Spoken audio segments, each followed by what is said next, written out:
क्योंकि मैं एक चीज़ समझता हूँ कि अगर मेरे को आशीष रहेजा डांट भी रहे तो वो मेरे को संजय कथुरिया को नहीं डांट रहे, संजय कथुरिया ने कोई गलत काम किया उसको डांट रहे। तो मेरे को कोई चीज़ पर्सनली नहीं लेनी है, मुझे सिर्फ कोशिश ये करनी है कि क्या मैं उसको इंप्रूव कर सकता हूँ, आगे क्या ठीक कर सकता हूँ, उसी पे फोकस करता हूँ। और इसी ने मेरे को ग्रोथ दी है लाइफ में। समझ गया। मैं कभी ये सब नहीं सोचता कि यार ये इसने मेरे को ऐसे कैसे बोल दिया, मेरे बाप ने आज तक मेरे से ऐसे बात नहीं करे। तुम्हारा बाप पैसा थोड़ी देता है, पैसा दे रहा है तुम्हें। चंदन जी, इंसान की सबसे बड़ी कमजोरी है वो अपने स्वभाव को नहीं जानता। अगर आप अपने स्वभाव को जान लो तो आपकी जिंदगी बहुत आसान हो जाती है। हम है ना बड़ा हंसते थे कि रियल एस्टेट में जब हम कोई प्रोजेक्ट लेते हैं और एक्सेल शीट बनाते हैं तो लगता है यार 100 करोड़ का मुनाफा होगा, और जब तक प्रोजेक्ट खत्म होता है बोलते हैं यार 100 करोड़ का मुनाफा छोड़, जो घर से लगा था वही वापस नहीं आया। तो असलियत और एक्सेल शीट बहुत अलग चीज है। आपके जो क्वेश्चन है ना वो बिल गेट्स का भी क्वेश्चन था, तो चलो बिल गेट्स और आप में एक समानता आ गई, आपका क्वेश्चन का लेवल सेम है एकदम। वो ये था कि वॉरेन बफेट से उन्होंने यही पूछा, बोले यार तू जो कर रहा है तो बहुत सिंपल है, तो लोग क्यों नहीं पैसे बना पाते, क्यों तू बना पा रहा है? बोलता है क्योंकि सबको ओवरनाइट रिच होना है। मैं वो काम कर रहा हूँ जिसमें मैं इनकम को 10x कर सकता हूँ। आज अगर मैं लाख रुपए महीना कमा रहा हूँ तो मैं 10 लाख रुपए महीना कमाने पे फोकस करता हूँ कि मैं, क्योंकि वो मेरे हाथ में है। मार्केट्स मेरे हाथ में नहीं है। कल अगर अचानक मार्केट 20% क्रैश कर गई तो वो तो मेरे हाथ में नहीं थी ना। पहले चीजों को समझो, हम 25,000 रुपए कमाते तो हम इंडिया के, भारत के टॉप 10% में है। भारत का 90% हिस्सा 25,000 रुपए महीने से कम कमाता है। बाप रे, ये सही है। ये फैक्ट है, ये फैक्ट है। मेरे को कोई पूछे संजय जी आपने इन्वेस्टमेंट्स में जिंदगी में कितना टाइम दिया, मैं बोलूंगा मैंने 20 मिनट दिए होंगे जिंदगी में। सो हाय हेलो नमस्ते, कैसे हैं आप सब। आज हम लोग हैं एपिसोड 2 में संजय सर के साथ। जी हाँ, आप सबके चाहिए थे बहुत सारे सवाल। आपने अपना प्यार कमेंट में इतना दिया कि पार्ट 2 के लिए टाइम लिया मैंने और सर ने टाइम दिया। और आज का जो पॉडकास्ट है दिल खोल के सवाल और जवाब होने वाले हैं। सर ने भी आपके कमेंट्स को मॉनिटर किया है, माइक्रो मॉनिटरिंग की है, और उन सब पे आज हम बात करेंगे। सबसे पहले पहला सवाल संजय सर के लिए। सर कैसे हैं आप? मैं एकदम बढ़िया हूँ चंदन जी, थैंक यू सो मच। और पिछला वाला पॉडकास्ट बहुत अच्छा गया, 50,000 से ऊपर व्यूज़ आए उसको, और लोगों ने बहुत प्रेम दिखाया, कमेंट सेक्शन बहुत अच्छा था। मैंने देखा जनरली एक भी कोई मेरे को नेगेटिव कमेंट नहीं आया। आता तो भी हम अपने आप को इम्प्रूव करते, बिल्कुल, बट नहीं आया तो बहुत अच्छा लगा, बहुत खुशी हुई, प्रसन्नता हुई। और आपके साथ मिलके हमेशा मेरा खुद का टेम्परेचर जो है वो कूल डाउन हो जाता है। तो मुझे ऐसा लगता है कि मुझे जब ठंडा होना हो थोड़ा सा, मुझे आपके पास आना चाहिए ताकि मैं अपने आप को कूल डाउन कर सकूं। But thank you so much for inviting me again. Thank you so much sir. Sir आज थोड़ा सा आपके बारे में जानेंगे। संजय कथुरिया सर कौन है? ये नाम कब शुरू हुआ, कब सुनने में आना शुरू हुआ? जहाँ तक मैं जानता हूँ आप एक लंबे समय तक जॉब किए हैं। सो ये सवाल उनके लिए भी है जो जॉब कर रहे हैं, जिनको आज लगता है कि 6 महीने 1 साल कहीं जॉब करके अपना बिजनेस शुरू करते हैं, पैसा बिजनेस में है। बट आपने जॉब में भी अपना नाम, आपने फेम सब कमाया। सो संजय कथुरिया सर कौन है और उनकी जर्नी कैसी रही है? तो वेडनेसडे करके एक मूवी आई थी। अच्छा। तो उसमें जब लास्ट में नसरुद्दीन शाह से पूछा कि आप कौन हो, तो उसने कहा कि I am just a common man. तो वही जवाब मेरा है कि I am just a common man. और इसलिए शायद लोगों ने मेरे साथ ज़्यादा प्रेम दिखाया, क्योंकि मैं वही हूँ, मैं आप में से ही हूँ। मैं कोई बहुत अमीर ख़ानदान से नहीं हूँ। मेरे पिताजी जो हैं वो गवर्नमेंट सर्विस में रहे ज़िंदगी भर, 36 साल ONGC में काम किया, 1979 से 2015। ग्रेट। दादाजी का बिज़नेस ख़राब हो गया था। पिताजी जो थे वो, उन्होंने पढ़ाई करी, पढ़ाई में टॉप किया, BSc MSc टॉप किया, और तब गवर्नमेंट के अलावा कोई विकल्प बड़े होते नहीं थे। इंजीनियरिंग नहीं कर पाए, पैसा नहीं था घर में। डॉक्टरी नहीं कर पाए, पैसा नहीं था घर में। और जो है गंगानगर में साबुन की फैक्ट्री में उनकी, मतलब मेरे दादाजी की साबुन की फैक्ट्री थी, तो वो लगेज ढोके 25-25 किलो का। सर? गंगानगर, राजस्थान। अच्छा, राजस्थान। Okay okay. तो श्री गंगानगर में दादाजी की जो फैक्ट्री थी उसमें से सामान ढो के रिटेलर डिस्ट्रीब्यूटर के पास जा के सामान देना, वो उनका काम होता था। और पैसा निकालना, गाली खाना डिस्ट्रीब्यूटर डीलर से, वो सब उनके काम थे। सो आपकी भी जर्नी वैसी रही है जैसे कॉमन? बिल्कुल, I am just a common man. जैसे मैंने कहा कि वो जैसे वेडनेसडे में डायलॉग है, I am just a common man. और पर पापा एजुकेशन पे बहुत फोकस्ड रहे हमेशा। उनको लगा था कि एजुकेशन एक तरीका है जिससे मैं इस सिचुएशन से बाहर आ सकता हूँ। ओके और वो हुआ।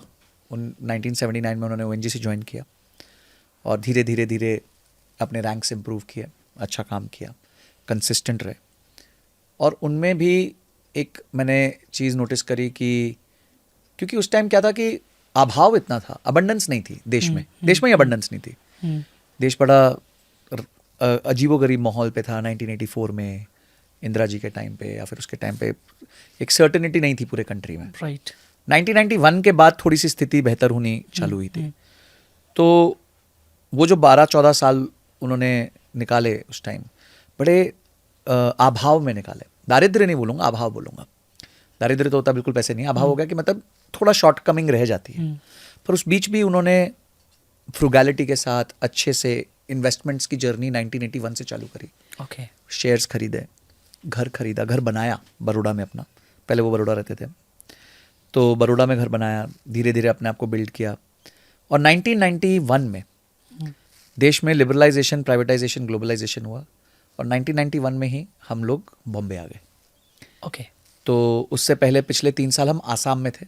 पापा की पोस्टिंग आसाम में थी, कंपलसरी पोस्टिंग होती है ONGC में, 3 साल एक व्यक्ति को आसाम में रहना पड़ता है। तो वो पोस्टिंग करके हम आए थे और 1991 में मैं 7 साल का था। तो आए और हमने यहाँ पे घर मिला सपनों की नगरी में। ओके मुंबई और उसके बाद अपार्टमेंट मिला कंपनी की तरफ से, 1 बेडरूम हॉल किचन, 500 बहुत स्क्वायर बड़ी फीट का। बात है अपार्टमेंट में रहना। यस, बॉम्बे में, जुहू में, Yes, yes, जहाँ yes. सारे एक्टर एक्ट्रेसेस रहते हैं। और वहाँ से फिर मेरी एजुकेशन चालू हुई। तो मैंने Saint Joseph's high school Bombay में अपनी एजुकेशन पूरी करी। ओके और वहाँ से फिर मैंने इंजीनियरिंग करी 11वीं-12वीं के बाद, DJ Sanghvi college of engineering, जो one of the best private engineering college है। और उसके बाद मैंने MBA फाइनेंस करी वेलिंगकर से।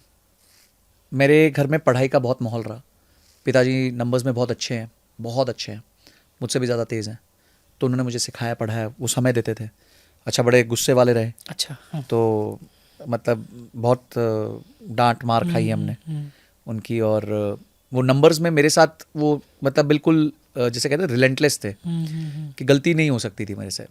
तो पहले जो था कि डर के मारे नंबर्स करते थे, फिर प्यार के मारे करने लग गए, मतलब पसंद आ गया नंबर्स। और मेरे पापा यही कहते थे कि इस दुनिया में कोई ऐसी चीज़ नहीं है जिसमें नंबर नहीं अटैच हो सकता। क्या बात है। तो इसलिए नंबर्स को जानना बहुत ज़रूरी है अगर आपको लाइफ में आगे बढ़ना है। तो ये किया हमने, पढ़ाई करी, मैथ्स में बहुत अच्छे रहे। फिर 10वीं में ठीक ठाक मार्क्स आए, 83% के आसपास आया। तो बॉम्बे में वो सिस्टम होता है कि 11वीं-12वीं आपको कॉलेज में करना पड़ता है, ओके स्कूल में नहीं होता। तो मैंने कॉलेज ज्वाइन किया। फिर ना 12वीं के बाद आपका करियर सेट होता है कि आप आर्ट्स करोगे, साइंस करोगे, क्या करोगे, मतलब मेन चीज़ में क्या करोगे। हाँ यूजली लोग आर्ट मतलब हाँ। साइंस या उसमें। तो मेरे केस में क्योंकि 10वीं में ठीक ठाक मार्क्स है तो हमने साइंस ले लिया। अब 12वीं के बाद ये है कि BSc करोगे या इंजीनियरिंग करोगे या क्या करोगे। अब 2002 में ना विकल्प नहीं थे आज जितने। आज तो तुम कुछ भी कर लो तो मतलब पैसा कमा सकते हो, तब नहीं था। तो या तो मेडिकल था या इंजीनियरिंग था।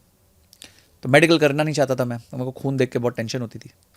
तो मैं नहीं ये चीर फाड़ कर सकता। मेरे को लोग बताते थे, मेरे फ्रेंड्स, की चूहे को काटना पड़ेगा, अरे मेंढक को काटना पड़ेगा, बॉडी को समझना पड़ेगा। यार अपने से नहीं होगा ये सब चीज़ें, तो हम इंजीनियरिंग कर लेते हैं चलो।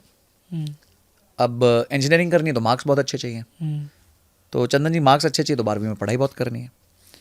तो मेरे पिताजी ने मेरे को बोला कि बेटा, तब मैं ना क्रिकेट बहुत देखता था। तो उन्होंने कहा कि ये जो सचिन रन्स बना रहा है ना, तब वो शारजा सीरीज़ और ये सब बहुत चलती थी 1998 में, 1999।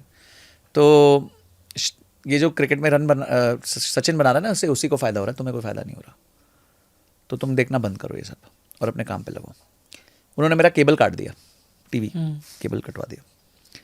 और 400 दिन चंदन जी मैं सुबह 4 बजे उठाऊँ 12th की प्रिपरेशन के लिए। 400 दिन सुबह 4 बजे अच्छा, रोज। वहाँ भी काउंटिंग आप कर रहे थे आज? हाँ, याद है आपको? यस, 400 दिन उठाऊँ मैं 4 बजे, मुझे याद है। और मैं जब 12वीं पास हुई तो मेरे करीबन 250 किलो रद्दी निकली घर से। 12वीं किस आप? मैंने physics, chemistry, maths, okay science में। तो फिजिक्स, केमिस्ट्री, मैथ्स के आधार पे आपको इंजीनियरिंग में एडमिशन मिलेगा। मुझे 97.67% आया था फिजिक्स, केमिस्ट्री, मैथ्स में। ओह, मैथ्स में 98, फिजिक्स में 98, केमिस्ट्री में 97। उस टाइम पे पास होना बहुत टफ था लोगों के लिए। हाँ, तो I was 194th in Bombay and 494th in Maharashtra as a rank out of lakhs of students. और ये क्यों था, क्योंकि मेरे फादर का मैसेज बहुत क्लियर था मेरे को हम्म, कि you have to get into the best college. और इसके बाद फिर मैंने बेस्ट प्राइवेट इंजीनियरिंग कॉलेज से मैंने इंजीनियरिंग करी। पर इंजीनियरिंग के 1-2 सेमेस्टर में मैं रियलाइज़ कर गया ये चीज़ मेरे लिए है नहीं, ओके। क्योंकि इंजीनियरिंग एक बहुत बैक एंड जॉब है। हम्म, तो और मेरा थोड़ा सा ये फाइनेंस की तरफ रुचि थी, नंबर्स की तरफ रुचि थी, तो मैंने बोला मैं एमबीए करूँगा इसके बाद, इंजीनियरिंग के बाद। इंजीनियरिंग के बाद। इतना समझ आ गया था कि इंजीनियरिंग अपने काम की चीज़ नहीं है। जैसे ही इंजीनियरिंग ख़त्म हुई, किस स्ट्रीम से किया था आपने? Electronics and telecommunication, okay. 2006 में पास आउट हुआ मैं। 6 में? 2006 में, हाँ। तो ये सत्यम घोटाला हो चुका था या? ना सत्यम घोटाला उसके 3 साल बाद हुआ। ओके, मतलब आपके पास विंडो 3 साल की वैसे उसमें भी थी? हाँ, तो 2006 में ये हुआ। हम्म, और उस टाइम क्या हुआ चंदन जी की जॉब लगी मेरे को टीसीएस में। प्लेसमेंट। हाँ, प्लेसमेंट होती है ना इंजीनियरिंग के बाद। हाँ हाँ। अब क्या होता है, हमारे मजाक चलता था कि इंजीनियरिंग कॉलेज के टाइम जब आपको प्लेसमेंट होती है तो 2 ट्रक खड़े होते हैं। एक ट्रक होता है टीसीएस का, एक ट्रक होता है इन्फोसिस का। आपको किसी एक ट्रक में चढ़ना होता है। जैसे वो खुरपी से समझो आदमी को ऐसे डालते हैं ना ट्रक में, ऐसा मट्टी को डालते हैं, वैसे वो आदमियों को डालते हैं। इतनी हायरिंग करते हैं वो लोग। तो मैंने प्लेसमेंट पे किया तो मेरे को टीसीएस में 16,000 का जॉब लगा। मेरे को लगा यार कुछ तो गड़बड़ है यार, ये जमरा नहीं है मामला। ओके। क्योंकि ना इसने मुझसे कोई टेक्निकल सवाल पूछा, ना कुछ पूछा, बस घुसा लिया अंदर। ठीक है, लड़का ठीक लग रहा है, बात कर रहा है, ले लो। तो मैं समझ गया कि ये वैल्यू वाइज कोई बहुत इंपॉर्टेंट काम करवाएंगे नहीं अपने से। तो मैंने इमीडिएटली कुछ लोगों को फ़ोन किया तो पता चला कि वो लोग बेचारे 2-2 साल से टीसीएस में बेंच पे बैठे हुए हैं, कोई काम नहीं है उनके पास, और वेट कर रहे हैं कि कौन सा कभी उनको प्रोजेक्ट असाइन होगा तो होगा। तो इतनी समझ आपको थी सर? हाँ हाँ बिल्कुल। क्योंकि मतलब इसे एक स्टूडेंट के लिए जॉब बहुत बड़ी बात है। हाँ, देखो मेरे में ना एक स्किल थी टीचिंग की। मैं जब 7वीं में था ना तब से पढ़ा रहा हूँ। तब मैं शास्त्रीय संगीत पढ़ाता था लोगों को, क्योंकि मैं सीखा हुआ हूँ। तो मैं शास्त्रीय संगीत पढ़ा के 700 रुपये महीना कमाता था। तब मेरी स्कूल की फीस ऐसे होती थी 5 रुपये 5वीं में, 6 रुपये 6ठी में, 7 रुपये 7वीं में। तो मैं अपनी फ़ीस खुद भरता था तब भी। और उसके बाद जैसे ही इंजीनियरिंग पूरी हुई तो मैंने डिसाइड किया कि मैं टीसीएस नहीं ज्वाइन करूँगा, मैं एमबीए करूँगा। तो उससे पहले मैं प्रेप कर रहा था और मैंने कैट अपीयर किया और मैंने सीईटी अपीयर किया। तो कैट में मेरे 92.56 परसेंटाइल आया, आज भी याद है। पर क्वांट और डीआई में बहुत अच्छा स्कोर आया, 99.8, 99.9 ऐसा कुछ आया। वर्बल में अच्छा नहीं आया, तो आईएम से कॉल नहीं आया।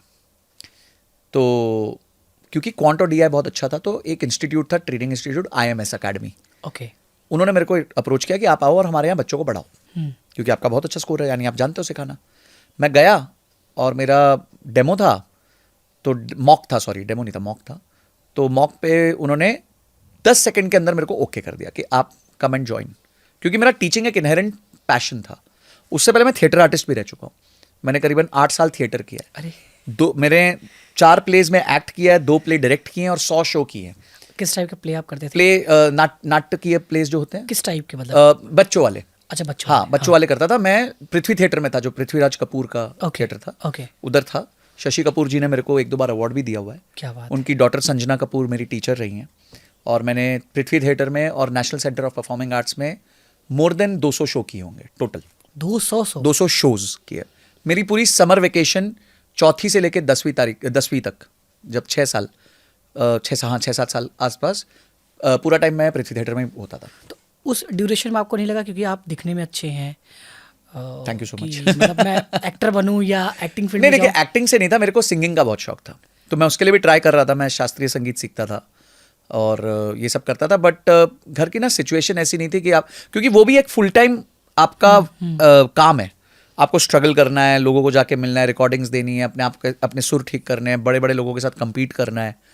तो मुझे लगा कि मेरे पेरेंट्स को लगा कि शायद हमारे पास अभी वो नहीं है कि हम इतना छोड़ सकें कि ये कर ले अपना, बैकअप नहीं है जिसे कहते हैं। तो मैंने टीचिंग चालू करी, फिर मैंने IMS में पढ़ाना चालू किया। उन्होंने मुझे 300 रुपये घंटा ऑफर किया। ओके, मतलब वाह यार, ये तो बड़ा अच्छा नंबर है। 300 रुपये घंटा, 1 घंटे कितनी बड़ी बात। तो आप अगर सोचो कि TCS में मेरी नौकरी लगी थी 18,000 रुपए की, तो यानी अगर मैं 60 घंटा IMS में पढ़ा दूं तो मैं तो TCS जितना पैसे कमा लूंगा। Simple mathematics. राइट। और मुझे असाइनमेंट मिलती थी चंदन जी, क्योंकि उस टाइम बहुत पीक ट्रैफिक होता था, समर इसमें अप्रैल में जून में। मुझे मिलता था दिन में कभी कभी 14-14 घंटे का क्लास, सुबह 7 से रात के 9 नॉन स्टॉप, बैच पे बैच 14 घंटे क्लास, 14 × 300। हाँ, 4200 रुपये एक दिन का। इतना भी, मतलब ऐसा नहीं रोज होता था ये, तो इन 2-3 महीने जहां मैंने काम किया उधर, तो मैंने 1.5-2 लाख के आसपास कमा लिया था। और ये अगेन ईयर ये 2006। 6 में हाँ 2006 में एक अच्छा अमाउंट। हम अच्छा अमाउंट आ गया। तो जैसे ही MBA में घुसा तो 1,37,000 रुपये फीस भरनी थी, वो उठाई जो कमाई थी और वो दे दी।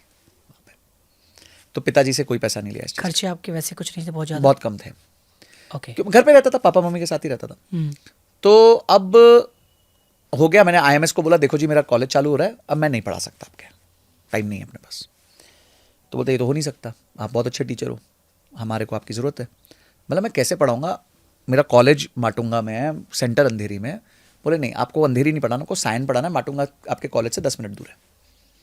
बोलते, मैंने बोला मैं रात में तो ज़्यादा टाइम दे नहीं सकता। बोलते आप हमें सिर्फ 60 आवर्स पर मंथ दे दो बस। ओके।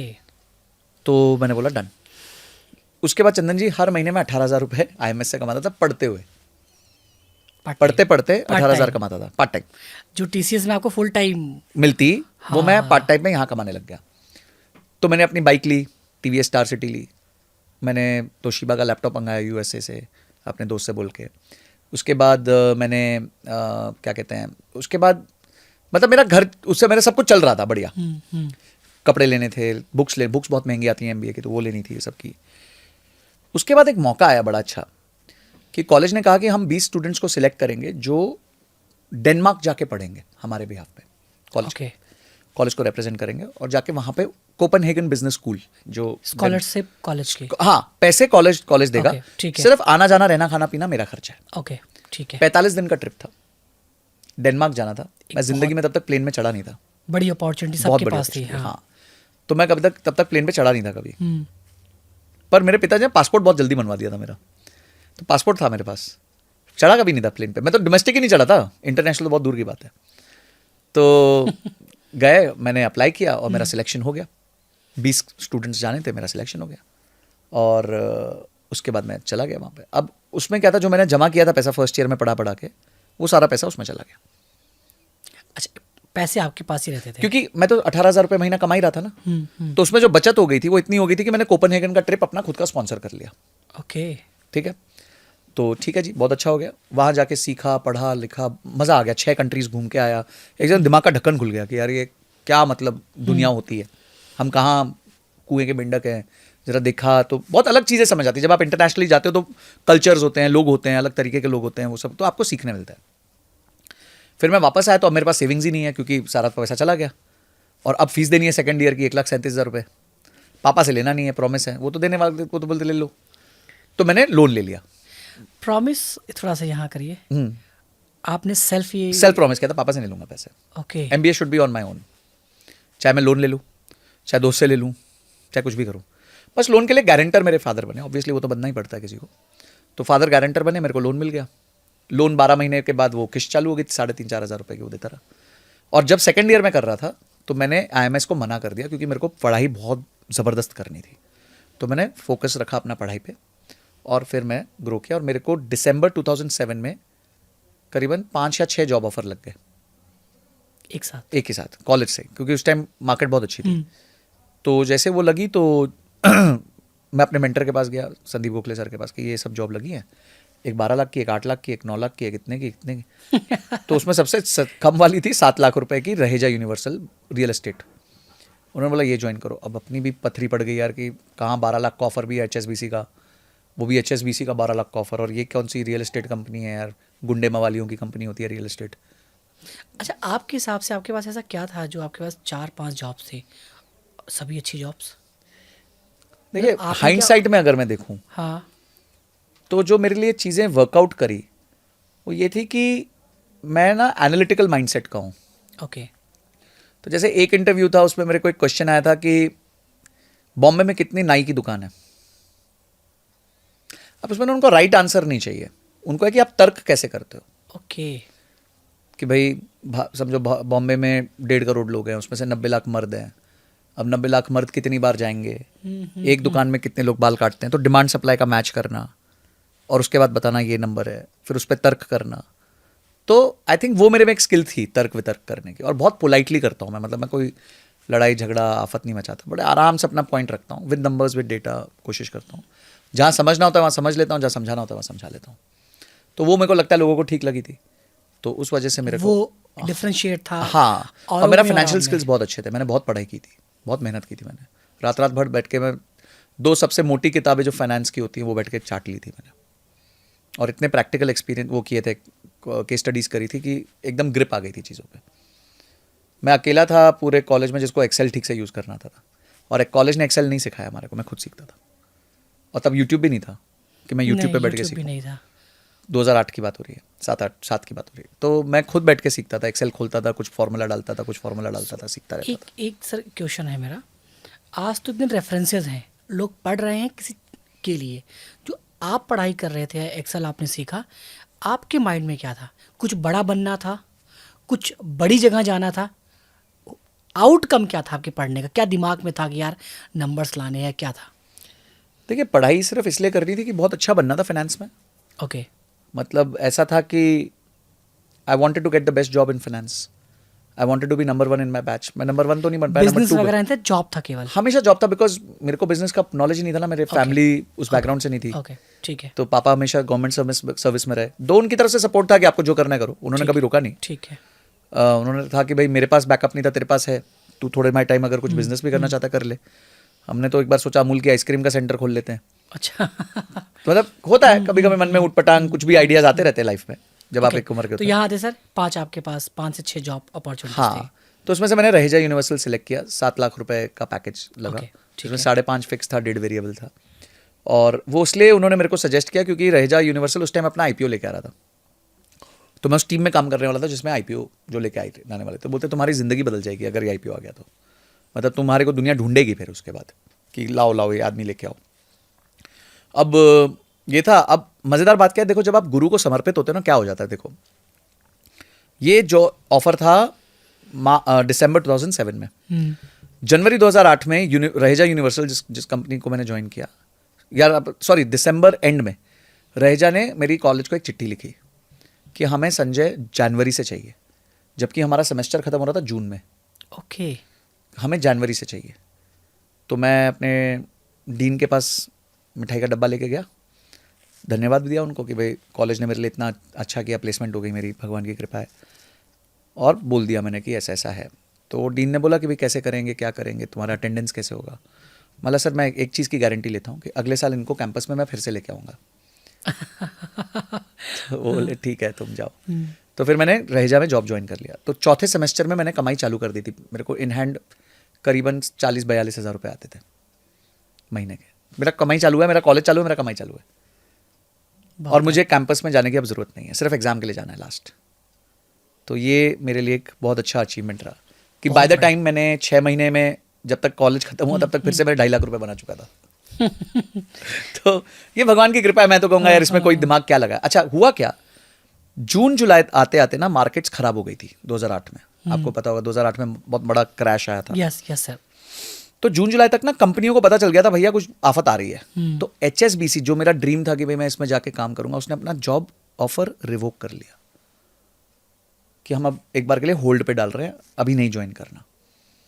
तो मैं आज सोचता हूँ कि देखो मैंने गुरु को समर्पण दिया, उसने मेरे को 12 लाख का जॉब छोड़ के बोला 7 लाख वाला जॉब ज्वाइन करो, सोचो मैंने कर लिया। अगर मैं रुक जाता, नहीं मानता, तो वो 12 लाख भी हाथ में नहीं आते और 7 लाख भी हाथ से जाता। तो आई थिंक कभी कभी जब आप गुरु की तरफ समर्पण की भावना रखते हो, भगवान की तरफ समर्पण की भावना रखते हो, तो वो आपका वो ना डॉट्स भी हैं सारे, हाँ, जहाँ आपको पहुँचना है ये सारे उसके हाँ उसी का कनेक्शन है। तो ये था, जॉब लगी, जॉब बहुत अच्छा गया। इमीडिएटली रहेजा यूनिवर्सल में मेरे को आशीष रहेजा ने अपने ऑफिस में बुला लिया। तो मैं सीधा आशीष रहेजा के साथ काम करता था, मतलब मालिक के बेटे के साथ, जो खुद मैनेजिंग डायरेक्टर थे। रिपोर्टिंग आपको? मेरी रिपोर्टिंग चेंज कर दी within 5 days of my joining.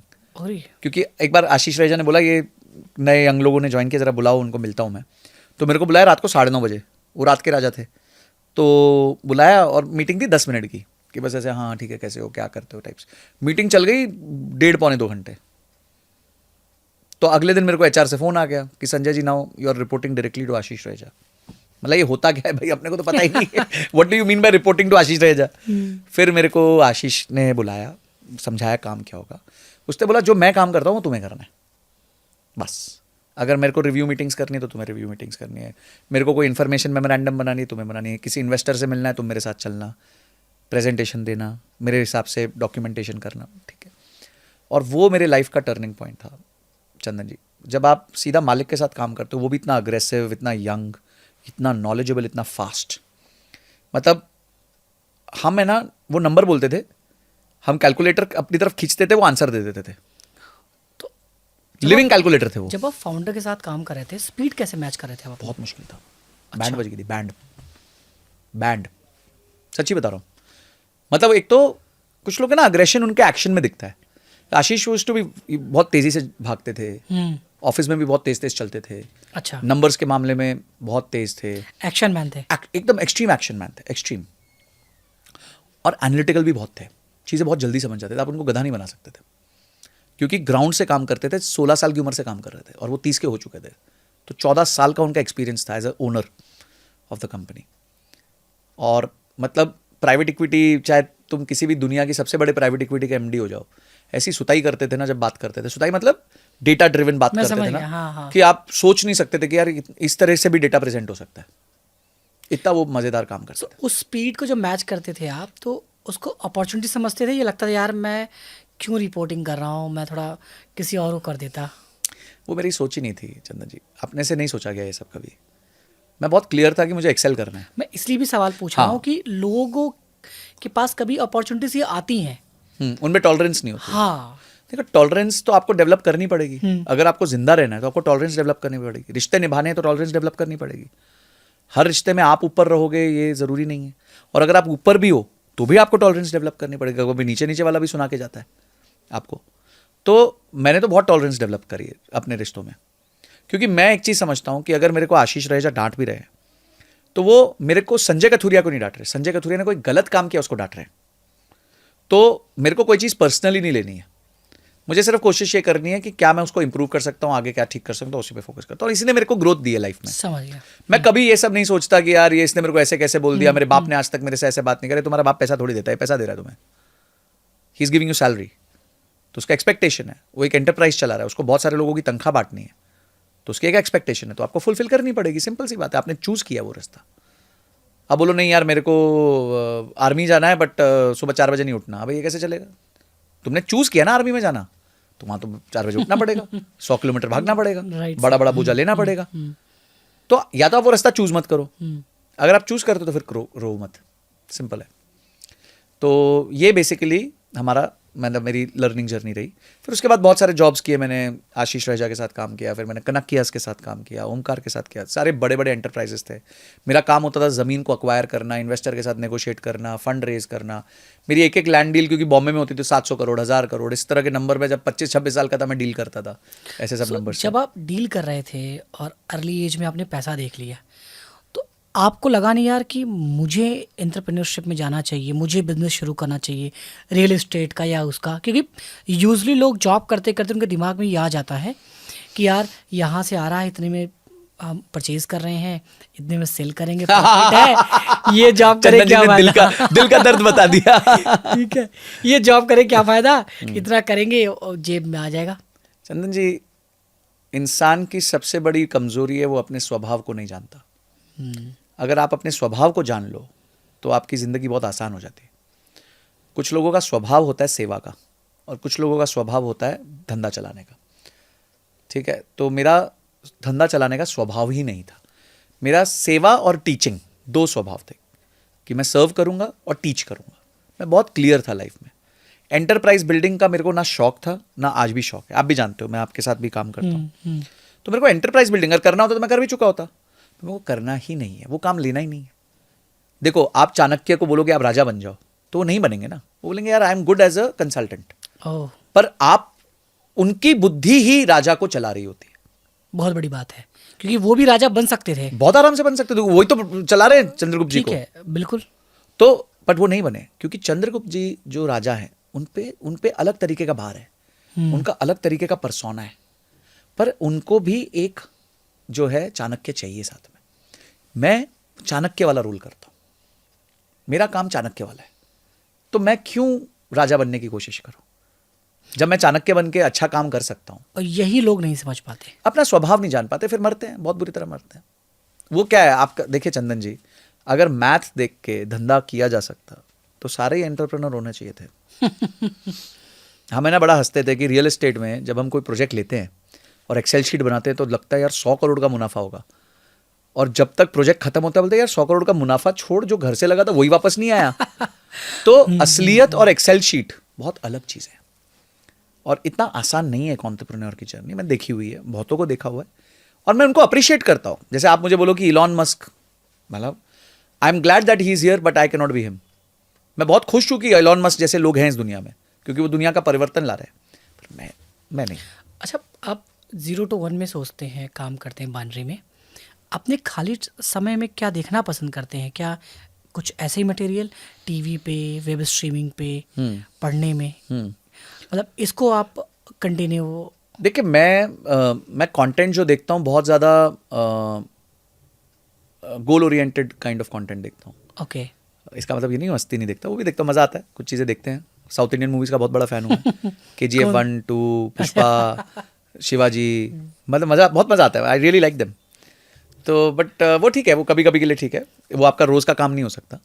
पर रोज़ के काम के लिए जो मूवीज़ देखते हैं, तो मैं जैसे द फाउंडर है, बहुत अच्छी मूवी है, द बिग शॉट है, जो मूवीज़ में मतलब रियल लाइफ में कुछ चीज़ें हुई हैं या किसी फाउंडर के बेस्ड पे है या किसी की स्टोरी के बेसिस पे, जैसे स्टीव जॉब्स पे बहुत अच्छी मूवीज़ बनी, सोशल नेटवर्क बनी, द फाउंडर बनी, रे क्रॉक की स्टोरी है, तो वो सब मैं देखना बहुत पसंद करता हूँ, क्योंकि उसमें से कुछ एक चीज़ मेरे को मिल जाती है जो मैं आगे जाके कंसल्टिंग में यूज़ कर पाता हूँ। राइट। देखिए क्या होता है, जब मैं कंसल्ट करता हूँ तो लोग मेरी बात क्यों मानेंगे? मैंने तो बिजनेस बनाया नहीं है, तो मेरे पास मेरे पिटारे में कहानियाँ होनी चाहिए कि जिन्होंने बनाया उन्होंने कैसे बनाया। तो वो पिटारे में जो कहानियां भरनी है वो तो मेरे को सुननी पड़ेंगी, देखनी पड़ेंगी, उनको समझना पड़ेगा, वैलिडेट करना पड़ेगा। वैलिडेट करना पड़ेगा। वैलिडेट आपकी वो एजुकेशन से। बिल्कुल, यहाँ पे एजुकेशन चाहिए। बिल्कुल। एजुकेशन देखो, आप education is your starting point, not your ending point. ठीक है, स्किल्स आपको डेवलप करनी पड़ती है, एजुकेशन से ज़्यादा स्किल्स पे फोकस करो। मैं आपको एक किस्सा बताता हूँ। मेरे साथ एक व्यक्ति काम करते थे, वो एडिटर, तो बड़े तंग रहते थे। 18-19 हज़ार रुपये की आसपास की उनकी सैलरी थी। वो बोलते सर घर नहीं चल रहा, बहुत परेशान है। तो मैंने उसको बोला एक काम कर, तू कुछ अपस्किल कर सकता है अपने आप को? तो हाँ सर कर सकता हूँ। तो मैंने बोला एक काम कर, तू ना ये AWS का कोर्स कर ले, Amazon वेब सर्विसेज का कोर्स कर ले और उसका सर्टिफिकेशन कर ले। ठीक है, क्योंकि उसको थोड़ा टेक का शौक था, इसलिए मैंने उसको उधर गाइड कर दिया।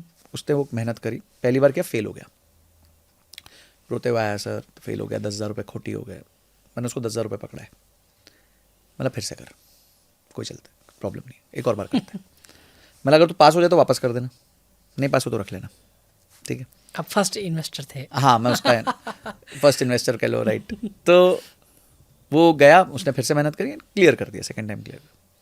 18-19 हज़ार की तनख्वाह वाले को जैसे ये सर्टिफिकेशन आई, उसकी तनख्वाह 85,000 हो गई, 85,000 रुपीज़। ये समझने वाली बात होगी लोगों को सर, क्योंकि लोग स्किल पे ना तो इन्वेस्ट करते हैं, ना उनको लगता है। अच्छा, एक्सपेक्टेशन इतना अपने से ऑर्गेनाइजेशन से कि पूछिए मत, बट जहाँ एडॉप्शन की बात आती है, स्किल हम अडॉप्ट करें, वहाँ वो नहीं करते। आपको एक और किस्सा सुनाता हूँ। हमारे यहाँ अकाउंटेंट होते थे, हाँ। इनको भी ज्वाइन किए तो 18-20 हज़ार की तनख्वाह पे टैली वैली चलाते थे। हम्म, तो टैली जब चलाते थे तो धीरे धीरे धीरे तनख्वाह बढ़ती गई। हम्म, बिजनेस कंपनी में बहुत साल थे। हम्म, अब कंपनी कभी 15% इंक्रीमेंट दे रही है, कभी 20% दे रही है, हम्म, इस तरह से इंक्रीमेंट्स दिए जा रही है। 7-8 साल निकल गए, तनख्वाह पहुंच गई 70,000 रुपये। एक दिन मार्केट खराब हुई तो हम सब तनख्वाहें लेके बैठे।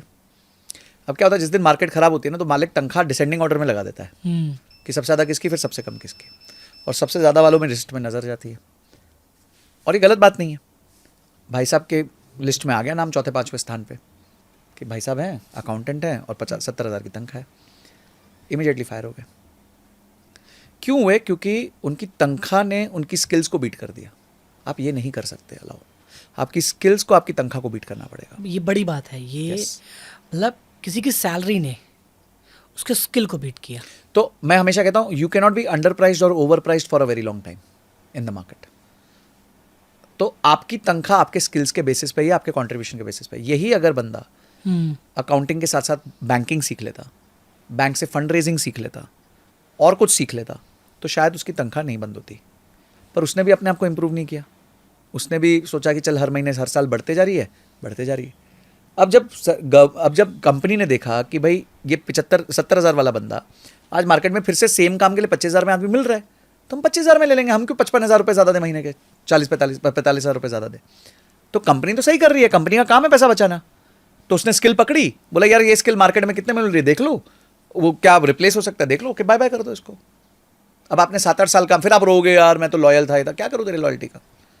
बुरा लग सकता है, लगेगा, सबको लगेगा, बट क्या करें, ऑप्शन नहीं है, रूथलेस दुनिया है। यानी कभी कभी हम कालिदास की तरह उसी डाल को काटते हैं जिस पे हम बैठे होते हैं। By not growing.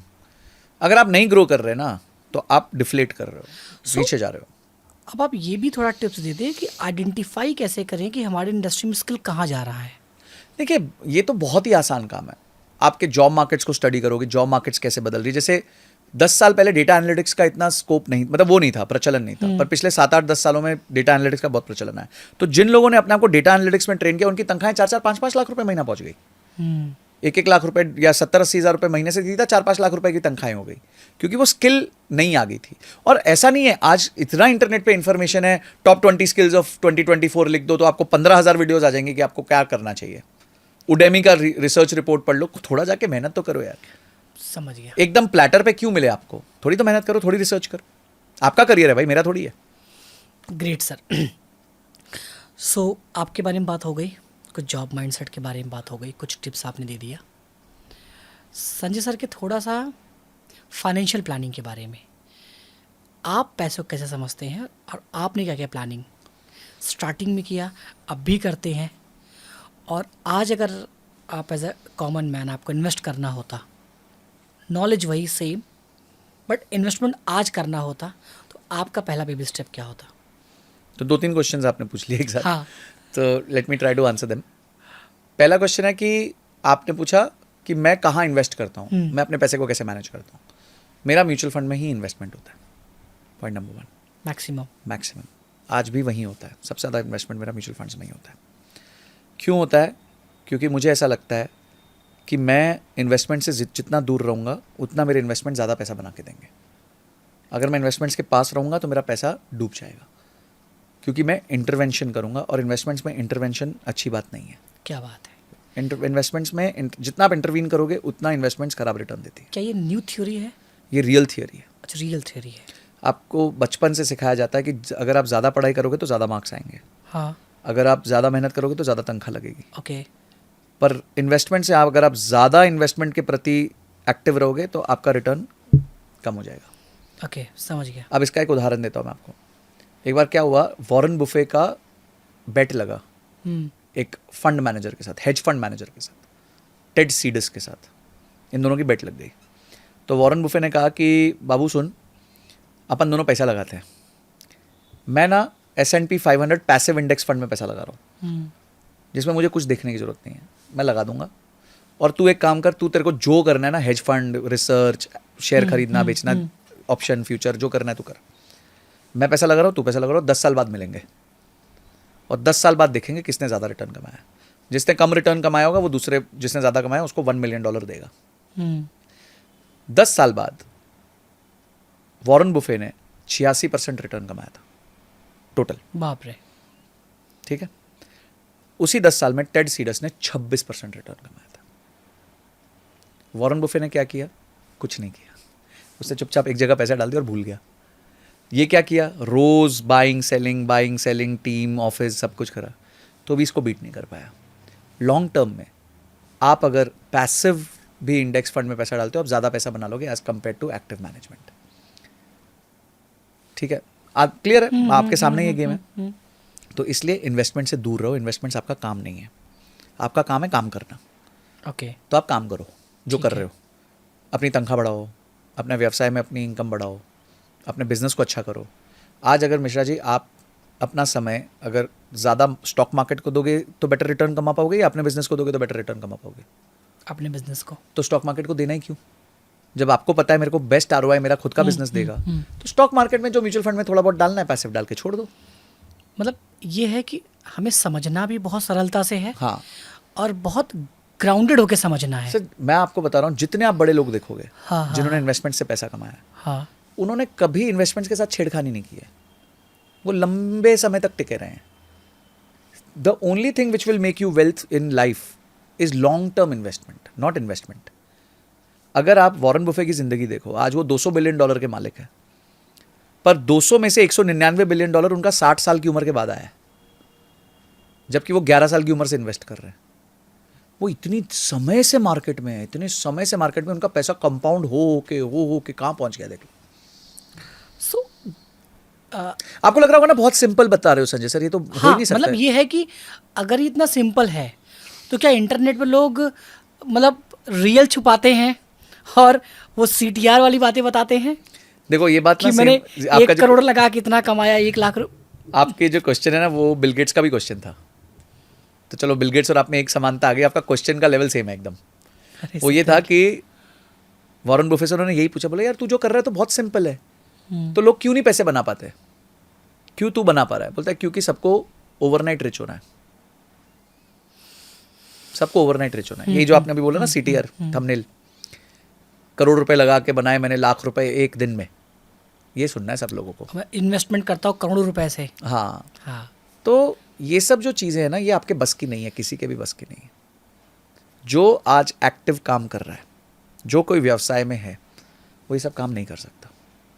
इसलिए उसको इन्वेस्टमेंट से दूर होना चाहिए. चुपचाप passive fund, active fund, small cap fund, mid cap fund design करना चाहिए अपना पोर्टफोलियो, और उसमें अंधे तरह पैसा डालते रहना चाहिए जब तक उसका गोल अचीव नहीं हो जाता, और उसके अलावा अपने काम पे फोकस करना चाहिए. अगर आपने ये कर लिया, आपका जीवन मस्त हो जाएगा, आपका स्ट्रेस खत्म हो जाएगा, आपकी वेल्थ बिल्ड होगी, आपका करियर बिल्ड होगा, और आप 360 डिग्रीज हैप्पी रहोगे. Great sir. मैं यही करता हूँ. और आपका आखिरी क्वेश्चन था कि अगर आपके पास 1 लाख होगा तो आप क्या करोगे, तो मैं यही करूँगा. रादर मैंने जीवन में जो शुरू में जितनी गलतियाँ करी, जितनी बार डायरेक्ट स्टॉक पिकिंग करी, जितनी बार फ्यूचर्स एंड ऑप्शंस में ऑप्शन खरीदा, जितनी बार MCX में जाके ट्रेड करा, जितनी बार मैंने किसी दोस्त को पैसा दिया, जितनी बार मैंने कोई रियल एस्टेट का इन्वेस्टमेंट सोचा भी ज़िंदगी में, मैं वो नहीं करता.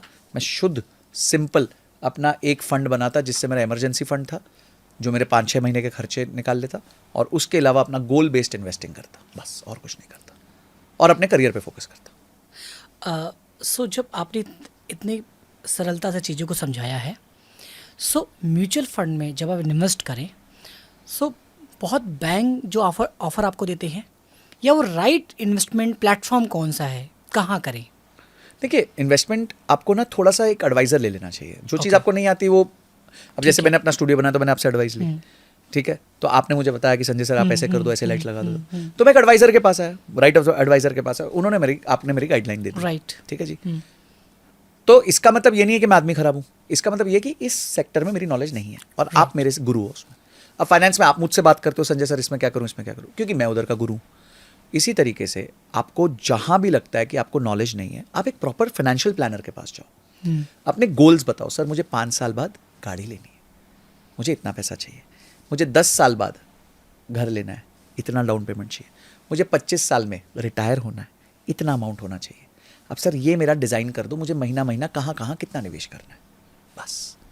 उसके बाद हाँ, अगर आप वो बोलेगा, फाइनेंशियल प्लानर बोलेगा कि सर आपके जो गोल्स हैं ना वो बहुत अनअचीवेबल है आज की तनख्वाह के बेसिस पे, तो थोड़ा इनको छोटा कर देते हैं या समय सीमा लंबी कर देते हैं कि 5 साल में गाड़ी की जगह 7 साल में गाड़ी कर लेते हैं, 10 साल में घर की जगह 15 साल में घर कर लेते हैं, 25 साल के रिटायरमेंट की जगह 30 साल की रिटायरमेंट कर लेते हैं. ओके जी, नो प्रॉब्लम. उसके बाद आपको एक पोर्टफोलियो बनेगा, उस पोर्टफोलियो में आपको महीना महीना निवेश करना है. उसके बाद आपको कुछ नहीं करना है, आप जाइए अपना काम कीजिए और पोर्टफोलियो को अपना काम करने दीजिए. The first rule of compounding is don't disturb it. आपका पेड़ जब बढ़ रहा होता है तो क्या आप उसको जाके हिलाते हो, उसको रहने देते हो ना सूरज के सामने. तो सूरज कंपाउंडिंग है उसके लिए, जितना वो सूरज की लाइट लेगा उतना ज़्यादा फोटोसिंथेसिस होगा, उतना ज़्यादा उसका डेवलपमेंट होगा, उतना जल्दी वो आपको फ्रूट्स देगा. तो आप पेड़ की तरह, जैसे पेड़ बनता है उसकी तरह उसको नहीं छेड़ते भाई, नहीं छेड़ते, नहीं तो कोई टहनी टूट जाएगी, कोई आता हुआ फल खराब हो जाएगा. इसी तरह इन्वेस्टमेंट्स है, दूर रहो, गोल बनाओ, पोर्टफोलियो बनाओ, SIP करो उसकी, जो भी पोर्टफोलियो बना है, कहीं कोई आपने म्यूचुअल फंड पकड़ा है, कहीं आपने ETF पकड़ा है, कहीं आपने डेट फंड पकड़ा है, कहीं आपने गोल्ड बॉन्ड पकड़ा है, कुछ भी पकड़ा है, जो भी आपका बास्केट बना है उस बास्केट में निवेश करो, अपने धंधे पे लगो बस. सो इसका कोई फॉर्मेट है, क्योंकि जब आप स्टूडियो सेटअप के लिए कंसल्टेंट आपने सर्च किया तो आपको पता था, लेकिन बहुत सारे आज जॉब करने वाले लोग हैं लेमैन जिनको पता ही नहीं कि किससे कंसल्टेंसी लें, किस फ्रेमवर्क में रखें अपने गोल को। जैसे बहुत जल्दी क्या होता है, लोग ना अपने यार दोस्त फैमिली रिलेटिव से इन्फ्लुएंस हो जाते हैं। यार उस शहर में गए, अपना घर खरीद लिया, गाड़ी खरीद लिया, मुझे भी खरीदना है, आईफोन खरीदना है, बहुत सारी चीज़ें। तो आज जो जीवन फिंगरप्रिंट्स पे हो गया है, एक क्लिक में पिज़्ज़ा, एक क्लिक में सक्सेस, एक क्लिक में वाइफ, एक क्लिक में गर्लफ्रेंड, सब कुछ ओला, one click। उबर, हाँ, स्विगी। सो वो एक क्लिक वालों को कैसे आप, कोई फ्रेमवर्क है या कोई प्लेटफॉर्म है जहाँ के वो देखिए, फाइनेंस में ना 3 स्किल डेवलप करना बहुत ज़रूरी है, ठीक है। जी पहली स्किल है कि आपको फोमो नहीं होना चाहिए। अब आप बोलोगे संजय सर, मैंने सोचा आप बताओगे कि म्यूचुअल फंड सिलेक्ट कैसे करना है, ये कैसे करना, आप तो ये बताओगे। मैंने ना पहले ना यहाँ काम करते हैं, ये ठीक हो जाएगा ना तो इन्वेस्टमेंट ठीक हो जाएगी। सबसे पहला आपको फोमो नहीं होना चाहिए, फियर ऑफ मिसिंग आउट नहीं होना चाहिए।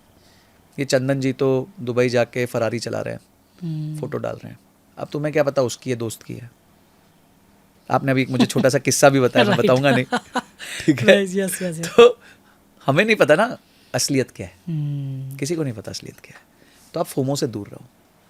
सेकंड आपको है रिग्रेट नहीं होना चाहिए, क्योंकि रिग्रेट की वजह से आपका बन जाता है जिसे हम कहते हैं फाइनेंशियल प्रोक्रेस्टिनेशन। प्रोक्रेस्टिनेशन मतलब आप अपने काम को टालते हो, प्रोक्रेस्टिनेशन ये होता है ना, काम टालना। तो जब आप रिग्रेट में जीते हो, अरे यार काश मैंने गोल्ड 50,000 रुपये पे खरीद लिया होता, तो आज खरीद ले, नहीं यार बहुत बढ़ गया, अब नहीं खरीद सकता। हाँ, अरे आगे जाके और बढ़ेगा, नहीं यार 50,000 होगा तब खरीदूंगा, या 60,000 होगा तब खरीदूंगा। तो आप हो गए फाइनेंशियली प्रोक्रेस्टिनेट कर दिया आपने। और तीसरा है, जो भी लाइफ में फाइनेंशियल गोल्स बनाओ, उन गोल पोस्ट को हिलाओ मत। अगर रोनाल्डो भी होगा, वो बॉल लेके पहुंचा और जहां पहले तक वो देख रहा था कि गोल है और वहां से गोल हट गया, तो गोल कैसे मारेगा? तो चाहे आप रोनाल्डो क्यों नहीं हो, अगर आप गोल पोस्ट हिलाते रह गए तो आप कभी भी गोल नहीं मार पाओगे। तो फाइनेंशियल गोल पोस्ट को कभी मत हिलाओ। 3 चीज़ें, फोमो में मत पड़ो, रिग्रेट में मत पड़ो, और गोल पोस्ट मत हिलाओ। अगर आपने ये तय कर लिया मुझे 7 साल बाद गाड़ी चाहिए और उसके लिए मुझे इतना पैसा चाहिए, अब शांति से बस अपना काम, पैसे को अपना काम करने दो। तुम अपना काम करो, पैसे को अपना काम करने दो। मार्केट अच्छी रही तो तुम्हारा 7 साल वाला काम 6 साल में हो जाएगा, मार्केट खराब रही तो 7 साल वाला काम 8 साल में हो जाएगा। बस इतना ही फ़र्क पड़ेगा, उससे ज़्यादा फ़र्क नहीं पड़ेगा। ओके। सो आपने कहा कि आज अगर आप कॉमन मैन होते या 1 लाख रुपए आपके पास होता तो म्यूचुअल फंड में, आपने गोल्ड का नाम क्यों नहीं लिया, प्रॉपर्टी का नाम क्यों नहीं लिया, एफडी का नाम क्यों नहीं लिया? क्योंकि हर एक मिडिल क्लास के पास जब पैसा आता है, ठीक है, मेरे भी बहुत रिलेटिव हैं, जब पैसा आया तो वो गोल्ड खरीदे, प्रॉपर्टी खरीदे, राइट, और एफडी किए। सो मुझे भी जब लगा था कि यार मेरे पास भी जब पैसा होगा तो मैं भी गोल्ड खरीदूंगा, प्रॉपर्टी खरीदूंगा, एफडी करूंगा, और ऐसे ही हम अपने सराउंडिंग से सीखते हैं और वही काम करते हैं। सो आपने क्यों नहीं किया, क्या डिफरेंस है? देखिए, आपको ना असेट क्लास को समझना पड़ेगा। गोल्ड बहुत अच्छा असेट क्लास है। क्यों अच्छा असेट क्लास है? क्योंकि जब मार्केट्स ऊपर नीचे होती हैं, थोड़ी ख़राब होती हैं, तो गोल्ड आपको प्रोटेक्ट करता है। वो आपका समझो शील्ड है, वो शॉक अब्जॉर्बेंट है, कि गाड़ी में शॉक अब्जॉर्बेंट भी होना चाहिए ना। तो अगर आपका पोर्टफोलियो 100 रुपये का और आपने 10-15 रुपये का गोल्ड लिया हुआ तो बहुत अच्छी बात है। ओके, वो आपका शॉक झेल लेगा। सडनली मार्केट 10% गिर गई, आपके हाथ में तो है नहीं। मैंने तो मार्केट को 25% गिरते देखा है। क्या है चंदन जी, अभी ना जो बच्चे ट्रेड करना चालू किए ना 2020 से, उन्होंने मार्केट को गिरते हुए नहीं देखा अभी तक। हमने मार्केट को गिरते हुए भी देखा है, हमने मार्केट को ऐसे ऐसे चलते हुए भी देखा है, और हमने मार्केट को उछलते भी देखा है। मैंने सारे साइकिल देखे। I am in the market since 18 years, 18 साल से निवेश कर रहा हूँ, 2006 से। तो मुझे मार्केट के मूवमेंट्स पता है, और मुझे पता है कि ये सारे मूवमेंट्स होने के बाद भी लॉन्ग टर्म में पैसा बन जाता है। तो मेरे पास ये कॉन्फिडेंस है, कन्विक्शन है, नॉलेज है, ठीक है। तो coming back to your question, gold बहुत ज़बरदस्त अच्छी चीज़ है। रियल एस्टेट जो है ना, वो थोड़ा इललिक्विड एसेट है। तो अगर आपके पास लमसम कैश है, पैसा पड़ा है, उस पैसे की आपको इमीडिएटली आवश्यकता नहीं है, और आप उसको लॉन्ग टर्म के लिए होल्ड कर सकते हो। लॉन्ग टर्म बोले तो 5 साल या उससे अधिक, तो आप रियल एस्टेट में निवेश कर सकते हो, ठीक है। तो गोल्ड का एफडी जो है, एफडी में आपका उतना पैसा होना चाहिए जितना आपको इमरजेंसी फंड के लिए चाहिए। तो अगर आपका महीने का खर्चा 50,000 है, और आप ये तय करते हो भाई मेरे पास 12 महीने का खर्चा होना चाहिए, तो 6 लाख रुपए की एफडी तक ठीक है, उसके अलावा एफडी करने की जरूरत नहीं। एसओएस फंड आपका उसमें? बस वो एसओएस फंड है आपका, रेनी डे फंड कर लो, एसओएस कर लो, इमरजेंसी कर लो, जो कहना कर लो, तो वो वाला फंड आपका वहाँ प्लेस्ड होना चाहिए। उसके अलावा कुछ एफडी में मत रखो। हाँ, कभी कोई शॉर्ट टर्म पैसा आ गया, अचानक से पैसा आ गया, अभी 1 महीने बाद उसकी जरूरत है तो एफडी में डाल दिया, समझ आता है। पर अगर उसके अलावा कोई पर्पस है तो उसके अलावा जो आपने डिजाइन किया हुआ है अपना पोर्टफोलियो, उस पोर्टफोलियो डिजाइन में अपने इन्वेस्टमेंट को थोड़ा सा बढ़ा दो। अब अचानक से पैसा आ रहा है, तनख्वाह आपने सोची थी अब पिछले साल 25 होगी, अगले साल 30 होगी, पर तनख्वाह आपकी हो गई 45,000, तो आपकी तनख्वाह बढ़ गई। तो आपने जो एलोकेशन किया था कि चलो मैं एसआईपी में 5,000 डालूंगा, 5,000 की जगह 8,000 डाल दो, वहां बढ़ाओ, क्योंकि वो आपको वो आपके गोल को पास ले आएगा, अचानक से पास ले आएगा। जो 10 साल में अचीव करना है वो हो सकता है 7 साल में अचीव हो जाएगा। तो ये तरीके से आप देखो, मैं कह रहा हूं, मेरी बातें सुन के लोगों को लगेगा यार ये बहुत ईजी फ्रेमवर्क दे रहा है, पर यही फ्रेमवर्क है, मैं क्या करूं, यही फ्रेमवर्क है। लोगों को लगे कि मैं फाइनेंशियल मॉडल बनाऊं बड़ा कॉम्प्लिकेटेड सा और कुछ दिखाऊं, और वो सब नहीं है। सरल देखिए फाइनेंस वाले ना, क्या आप समझिए, दुनिया में ना डर का पैसा मिलता है। कैंसर एक डर है, उसके लिए आदमी 35,000 रुपए का इंजेक्शन लगाता है। डायबिटीज एक डर है, जिसके लिए रोज सुबह आदमी इंसुलिन अपने अंदर घुसा देता है, जिसके लिए वो कितने ही हजारों रुपए दे देता है। ठीक है, तो डर से आदमी एक्ट करता है। भय बिन होए ना प्रीत, सुंदरकांड में लिखा हुआ है। ठीक है, तो डर से वो पैसा निकालता है। हम कभी आप कोचेस होते हैं, वो डराते हैं, अरे अगर आपने ये नहीं किया तो आपका ये नहीं होगा, वो नहीं होगा, तो डर के भय में आदमी पैसा दे देता है। ठीक है, तो फाइनेंस की दुनिया में क्या किया है, उन्होंने कहा कि अगर हमने इनको इतना सिंपल तरीके से बता दिया जितना संजय जी बता रहे हैं, तो हमें कोई पैसा ही नहीं देगा, क्योंकि ये तो फिर सब लोग कर सकते हैं अपने आप ही। अगर इतना ही है तो सरल, वो भी कहते हैं, क्या कहते हैं, वॉरेन बुफे भी कहते हैं ये सरल है। पर अगर हमने जाके कोई कॉम्प्लिकेटेड प्रोडक्ट नहीं बताया तो चंदन जी से जेब से पैसा कैसे निकलेगा भाई? चंदन जी तो सोचेंगे मैं खुद कर लूंगा, तो उनको फाइनेंशियल एडवाइजर की जरूरत ही नहीं है। तो फाइनेंस की दुनिया ने ये सारी चीजों को बहुत कॉम्प्लिकेटेड कर दिया है, आपको फंसा दिया है, ताकि आप मजबूर हो जाओ उनको पैसा देने के लिए। पर इसकी जरूरत नहीं है, आप खुद के भी डिजाइनर बन सकते हो। नहीं बन सकते हो तो एक फाइनेंशियल प्लानर से मिल लो, वो आपकी हेल्प कर देगा। बस एक बार की हेल्पिंग है, बाकी तो काम हो जाएगा। सो अगर प्यार आपसे करते हैं और आपको ही प्लानर बनाना चाहें, एज एडवाइज़र आप गुरु लेना चाहें, तो क्या आपके पास कोई ऐसा प्लेटफॉर्म है जहां वो जाकर रजिस्टर करें और प्लान कर पाएँ? देखिए, कोई फ्यूचर प्लान किया है आपने? नहीं, मैं अभी तो नहीं कर रहा है सब। आप मुझे रीच आउट करें, मैं कोशिश करता हूँ, उन पे वीडियोस बना दूंगा। और बट मैं ऑफिशियली अभी ऐसा कोई काम नहीं कर रहा हूँ, because I am not certified to do it.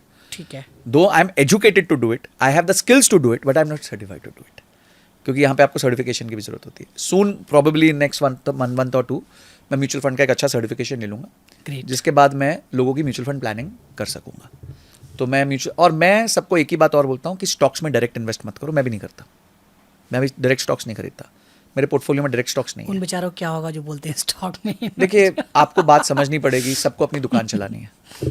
ठीक है, मुझे कोई दुकान नहीं चलानी मेरी, मैं तो आपको यहाँ पे एडुकेट करने आया हूँ। राइट सर, मैं तो वो कर रहा हूँ जो मैं कर रहा हूँ। मेरे पिताजी इतने साल से स्टॉक्स कर रहे हैं, मैं इतने साल से एसआईपी कर रहा हूँ, मेरा रिटर्न उनसे बेटर है। और आप वो कर रहे हैं जो आपको करना चाहिए, बिकॉज जो आपकी एडुकेशन है, मैं वो काम कर रहा हूँ जिसमें हाँ, जिसमें मैं इनकम को 10x कर सकता हूँ। आज अगर मैं लाख रुपए महीना कमा रहा हूँ, तो मैं 10 लाख रुपए महीना कमाने पे फोकस करता हूँ, कि मैं, क्योंकि वो मेरे हाथ में है, मार्केट्स मेरे हाथ में नहीं है। कल अगर अचानक मार्केट 20% क्रैश कर गई तो वो तो मेरे हाथ में नहीं थी ना। तो पर हाँ, स्किल मेरे हाथ में, अगला जॉब मेरे हाथ में है, अगला असाइनमेंट मेरे हाथ में, ये मैं कर सकता हूँ। अच्छा सर, एक कॉमन प्रॉब्लम्स और होती हैं जो नए यूथ बच्चे हैं, चाहे वो 20,000 कमा रहे, 25, 30, 40, 50, सो सबका पहला सपना आईफोन, फिर महंगी घड़ियाँ, कपड़े, ये सारी चीज़ें होती हैं। और वो कभी कभी इसके चक्कर में माँ बाप को भी गलत समझ बैठते हैं। उनका जो दोस्त होता है या उनका कोई जो गुरु होता है, चिंतक हो गया, गुरु हो गया, जो समझा रहा होता है, नहीं उसको भी सूद देते हैं। हाँ, तो उन बच्चों को आप कैसे बताना चाहेंगे? मारेंगे पकड़ के सारे मेरे को। देखिए, आप बात समझिए, वॉरेन बुफे एक स्टेटमेंट कहते हैं, the sure short way of losing money is to show that you have money. मतलब गरीब बनने का सबसे तेज और श्योर शॉर्ट तरीका ये है कि आप दुनिया को दिखाओ आपके पास पैसा है। बस तो आपको जिंदगी में कोई भी चीज़ फाइनेंस को लेके, मनी को लेके सीखनी है ना, तो आप वॉरेन बुफे का स्टेटमेंट सुन लो, उसके बाद आपको कुछ सुनने की जरूरत नहीं है, संजय को भी सुनने की जरूरत नहीं है। क्योंकि मैं तो वही रिपीट कर रहा हूँ जो उन्होंने कहा, मैं आपको बस उसको सरल हिंदी भाषा में एक लाइफ एग्जाम्पल्स के साथ बता रहा हूँ। तो अगर आप दुनिया को दिखावट के चक्कर में रह गए, देखो चंदन जी, आपको मैं एक बात पूछता हूँ, आज अगर कोई व्यक्ति 25,000 रुपये महीना कमाता है और कुछ मेहनत कर करके उसने 1 लाख रुपए जमा कर लिया, लुई वितौं के स्टोर में घुसा और 1 लाख रुपए की बेल्ट पहन के आ गया और आपके सामने आके खड़ा हो गया, आपने लुई वितौं की बेल्ट उसकी कमर पे देखी, आप ये मानोगे वो असली है? मेरा जब क्वेश्चन है आपसे, आप क्या मानोगे वो असली है? आप सोचोगे करोल बाग गया होगा, वहाँ पे कोई दुकान से उठा लाया होगा 500,000 रुपए में।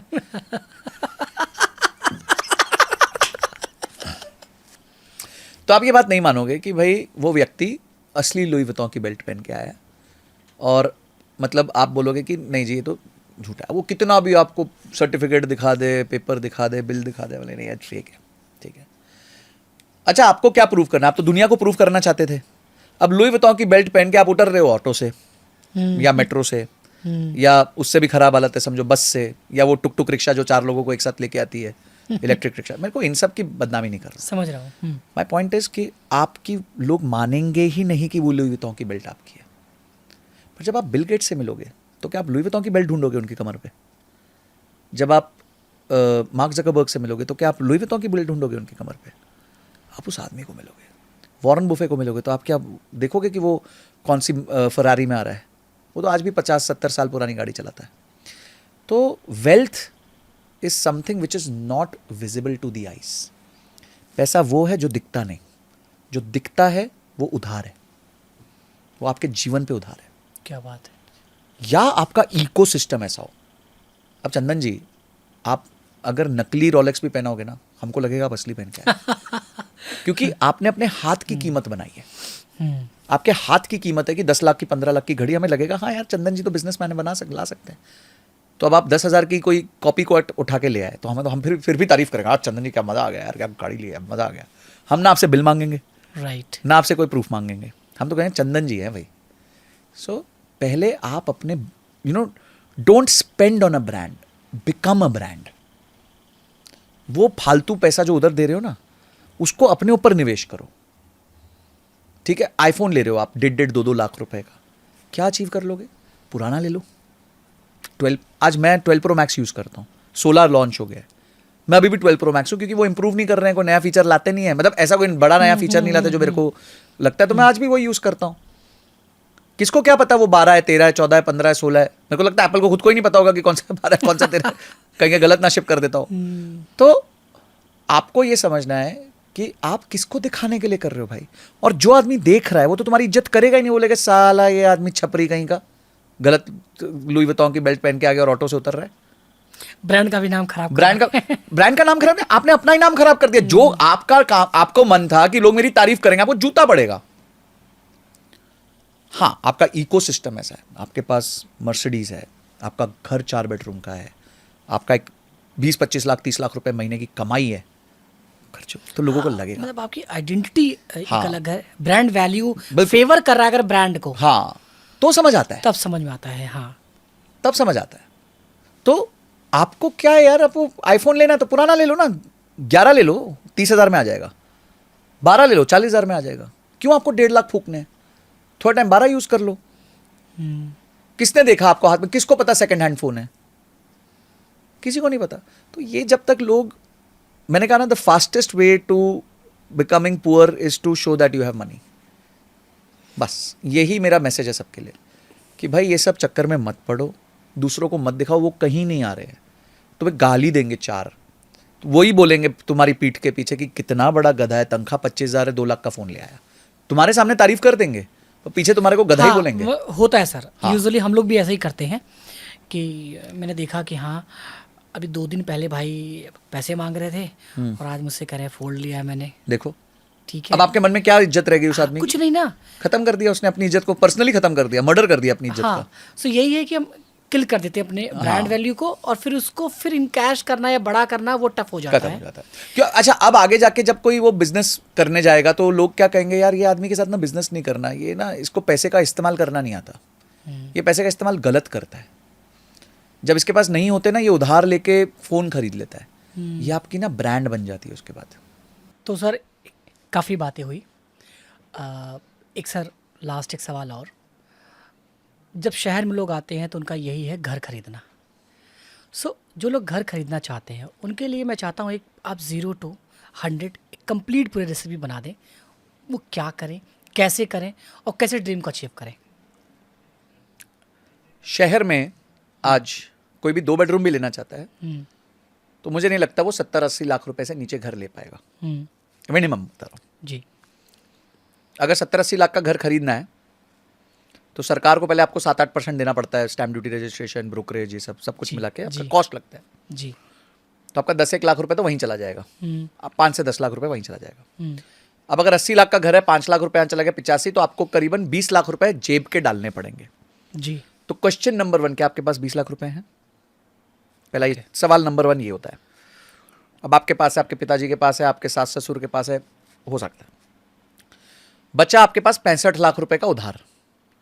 65 लाख रुपए का उधार जो है उसकी किश्त आएगी मोटा मोटी 50 से 55 हजार रुपए।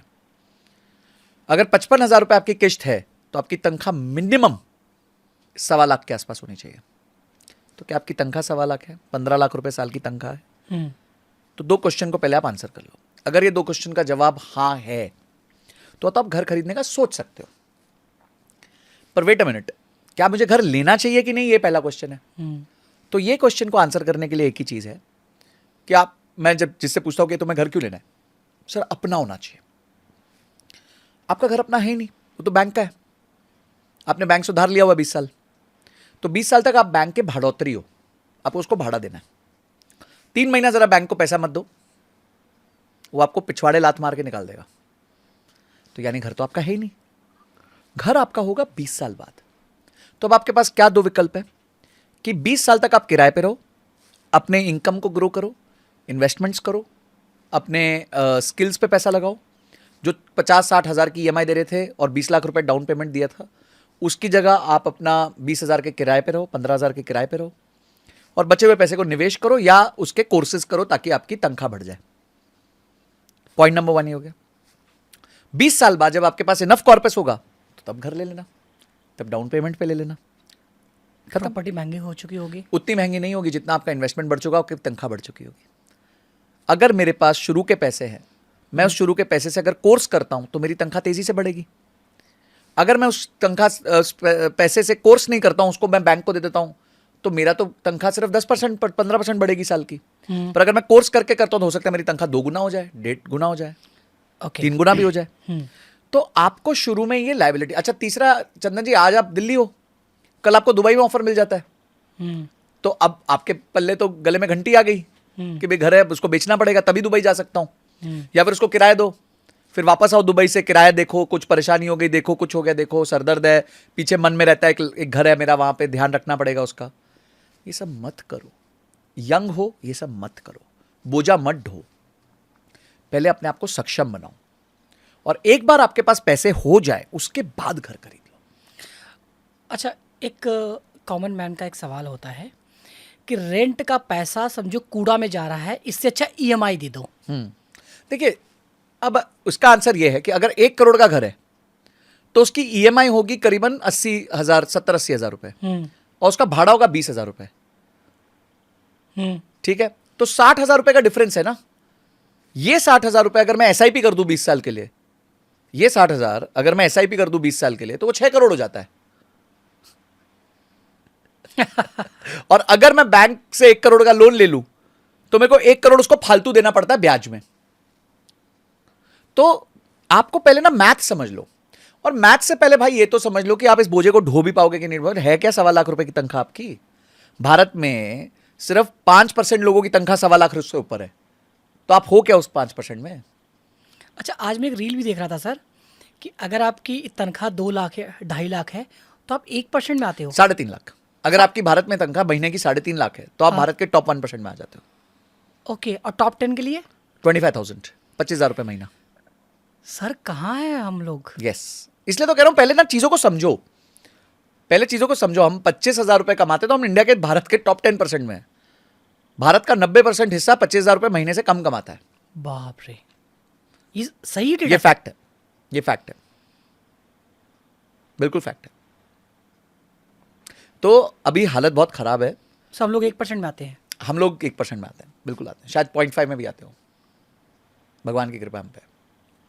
इसलिए मैं टैक्स देने से रोता नहीं हूँ कि भाई अगर भगवान ने इतनी कृपा कर दी कि टॉप 0.5% में डाल दिया तो ले लेंगे टैक्स, भगवान गवर्नमेंट ले ले थोड़ा टैक्स, इट्स ओके। ग्रेट।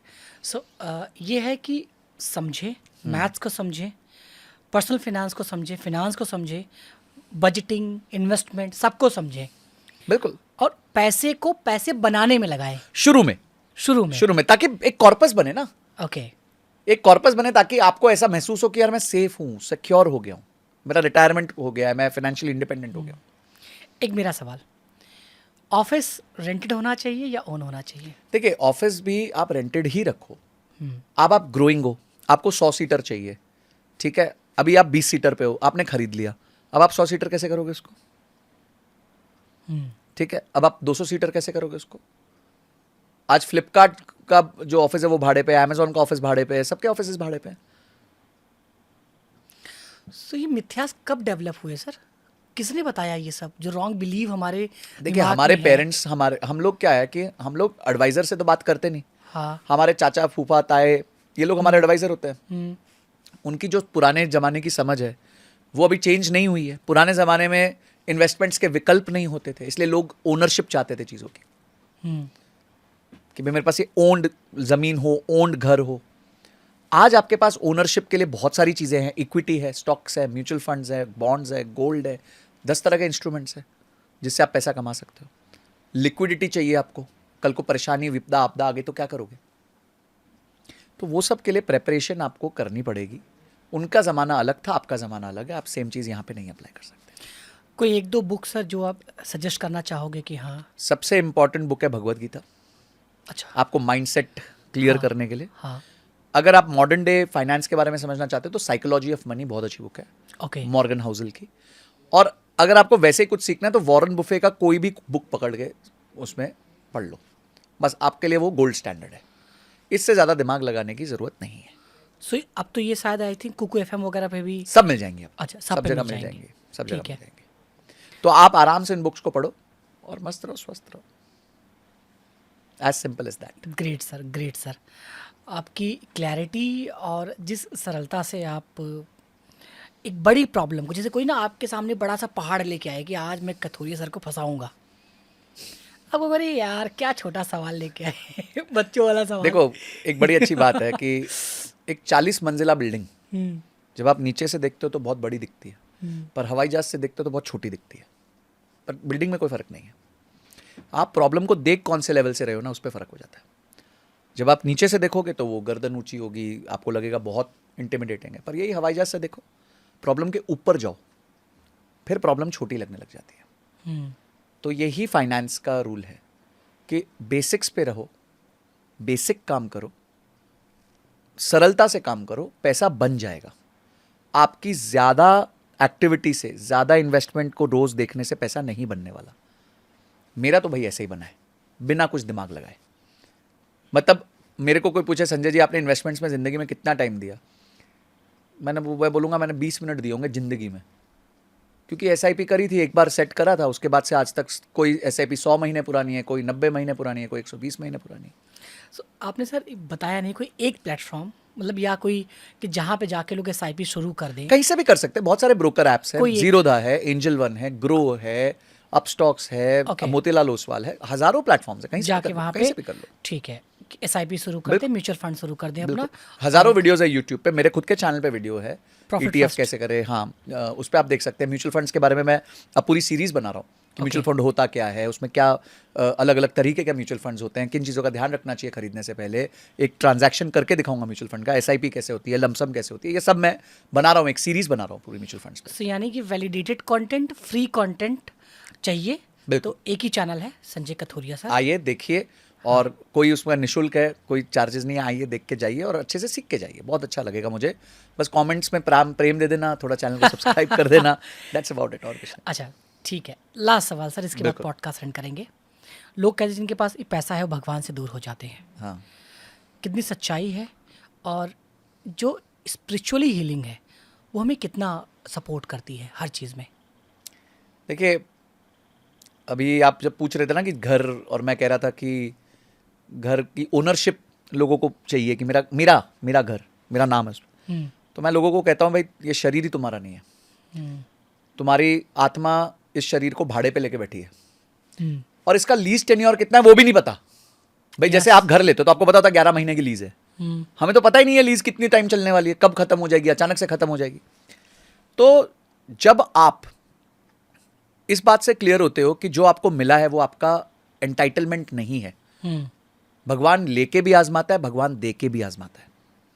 आपसे लेगा तब भी आपका कैरेक्टर आजमाएगा, देगा तब भी कैरेक्टर आजमाएगा। वो तो भगवान के लिए हम तो पपेट्स हैं ना। ठीक है, चलो आप एक बार चलो संजय जी को पैसा देके देखो कैसा बिहेव करते हैं वो। और मैं मानता हूं कि पैसा आपके अंदर के रियल कैरेक्टर को मैग्नीफाई करता है। अगर आपका कैरेक्टर विनम्रता का है, हेल्प का है, तो जितना पैसा आएगा आप उतना विनम्रता बढ़ाओगे और उतनी हेल्प बढ़ाओगे। क्या बात है सर। और जितना आप अंदर से काले हो और गंदे हो या दूषित हो या आपके अंदर ईर्ष्या, इस तरह के नेगेटिव विचार है, जैसे पैसा आएगा वो मल्टीप्लाई हो जाएगा। तो मैं बहुत लोगों को जानता हूं जिनका पैसा आया तो वो संभाल नहीं पाए उसको, मल्टीप्लाई कर बैठे सारी चीज़ों को। अहम सबसे बड़ी मुश्किलात इस दुनिया की कि अहम किसी के पास आ जाता है। तो आपको ये याद रखना है कि आप इस पैसे के, इस चीज़ के मालिक नहीं हो, आप इसके यूज़र हो। भगवान ने आपको अलाउ किया है यूज़ करने को। जिस दिन मन करेगा ना वो ऐसे खींच लेंगे वापस, उनको 1 सेकंड नहीं लगेगा वापस खींचने में। तो इसलिए विनम्रता रखें, ग्रैटिट्यूड रखें कि भगवान ने जो दिया। सिचुएशन कितनी भी कठिन हो, परिस्थिति कितनी भी कठिन हो, अगर आप जिंदा हो, अगर आप अगला सांस ले रहे हो, तो ये अपने आप में बहुत बड़ी जीत है। बाकी ज़िंदगी की प्रॉब्लम्स लाइफ में प्लस माइनस चलता रहता है, कभी अच्छा समय आएगा, ख़राब समय आएगा। आपको जो है बस इतना फोकस करना है कि आप अपना कर्म ठीक रखो। हम लोग भी यही फोकस करते हैं कि हमारा कर्म ठीक हो, हम किसी को जाने अनजाने नहीं दुख पहुंचाए।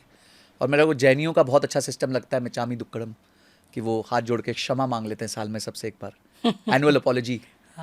तो एनुअल अपॉलॉजी कर लेते हैं और हमें भी यही करना चाहिए। विनम्रता से रहें, सरलता से रहें, पैसा बन जाएगा। अपने ऊपर फोकस करें, अपने स्किल्स को बढ़ाएं और धीरे धीरे अपनी वेल्थ क्रिएट करें। ये ऐसा गेम है जो कछुआ ही जीतेगा, खरगोश नहीं जीतेगा। क्या बात है। खरगोश उछलता रहेगा, कछुआ गेम जीत के चला जाएगा। तो यही मेरा मैसेज है लास्ट। भगवान से कनेक्ट, जो भी आप जिसको भी इष्ट देव मानते हैं, जो भी आप रिलीजन से, अपने भगवान से कनेक्टेड रहें। क्योंकि एज आई सेड कि उनको 1 सेकंड नहीं लगेगा आपको ऊपर चढ़ाने में और नीचे गिराने में। तो करता है तो कन्हैया, मेरा नाम हो रहा है। ग्रेट। तो हम नहीं कर रहे, जो कर रहा है वो ऊपर वाला कर रहा है। बहुत ही अच्छा सर, और बहुत लर्निंग मुझे मिली, साथ में हीलिंग मिली। ये 360 पॉडकास्ट रहा, मनस्थिति के लिए भी, परिस्थिति के लिए भी। बहुत सारे छोटे छोटे मेंटल बिलीफ थे, पर्सनल बिलीफ थे, फिनेंशियल बिलीफ थे, जो आपने क्लैरिटी के साथ, बेबाकी के साथ, सरलता के साथ बताया। ऐसा लग रहा है यार ये तो बड़ा इजी है, ठीक है। और शायद इसीलिए आपको पसंद करते हैं कि आप बहुत इजी से, बहुत सरलता से चीज़ों को बता देते हैं। 100% आप सच्चे हैं, जो अप्लाई करते हैं वो बता देते हैं। हाँ बिल्कुल राइट। सो ये सर जीत है, और तभी ऑडियंस आपको प्यार करती है। सो लास्ट में सर एक कोई संगीत अगर आप गुनगुनाना चाहें, क्योंकि आपने कहा था आप एक थिएटर आर्टिस्ट भी हैं और संगीत आपको बहुत पसंद है। इसको अगली बार लेता है इसको। ठीक है सर। सो मिलते हैं अपने किसी और पॉडकास्ट में। तब के लिए प्यार देते रहिए, सजेशन देते रहिए, कमेंट में प्यार देते रहिए। मिलते हैं नेक्स्ट पॉडकास्ट में। धन्यवाद। Thank you. Thank you sir.